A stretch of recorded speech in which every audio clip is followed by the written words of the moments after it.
أكيد كلنا عارفين إن في حيوانات آكلة لحوم اللي بنسميها حيوانات مفترسة، وبنحاول نتجنب أي مواجهة مع أي حيوان مفترس.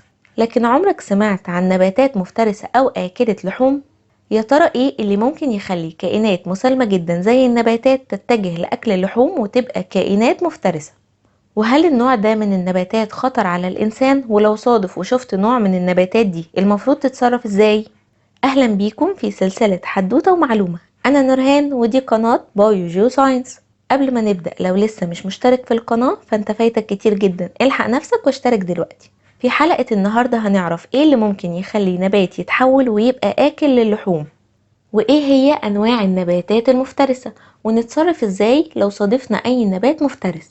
في الأول، ايه هي أنواع اللحوم اللي بتاكلها النباتات المفترسة؟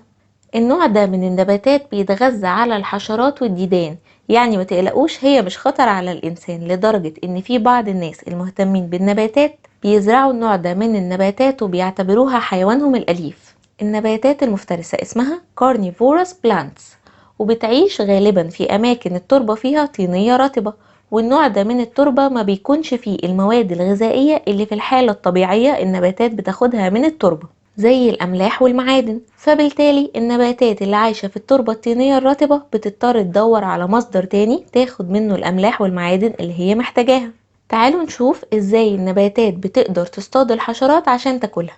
ومن أشهر أنواع النباتات المفترسة Pitcher Plants، وهي شكلها زي الأبريق، بتكون مليانة بسائل رائحته جذابة للحشرات، وأول ما الحشرة بتقرب عشان تشرب بتغرق وياكلها النبات. وفي نوع تاني اسمه فلاي بيبر تراب، ودي أوراقها بتكون متغطية بمادة لزجة، أول ما الحشرة بتقف عليها بتلزق وما تعرفش تتحرك، وبرضه النبات بياكلها. واخر نوع هنتكلم عنه النهاردة فينوس فلاي تراب، ودي بتكون زي الصورة كده بالظبط، عاملة زي المصيدة، واول ما الحشرة تدخل جواها تتحبس وما تعرفش تطلع. طيب، هل دي كل انواع النباتات المفترسة؟ اكيد لا، النباتات المفترسة انواعها كتير جدا. في منها اللي بيعيش في الاماكن الطينية زي الانواع اللي اتكلمنا عنها، وفي انواع بتعيش في المية، وفي انواع تانية بتعيش جذورها في المية لكن اوراقها بتكون فوق المية. وكل نوع بيكون ليه الآلية الخاصة بيه في اصطياد الحشرات والديدان.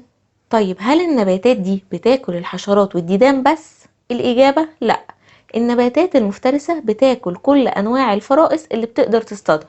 والدليل على كده إن في أنواع من البيتشر بلانتس اللي اتكلمنا عنها في الأول بتكون كبيرة جدا لدرجة إنها ممكن تجذب كائنات أكبر بكتير من الحشرات زي الضفادع والفئران، وبتقدر إنها تتغذى عليهم بمنتهى السهولة.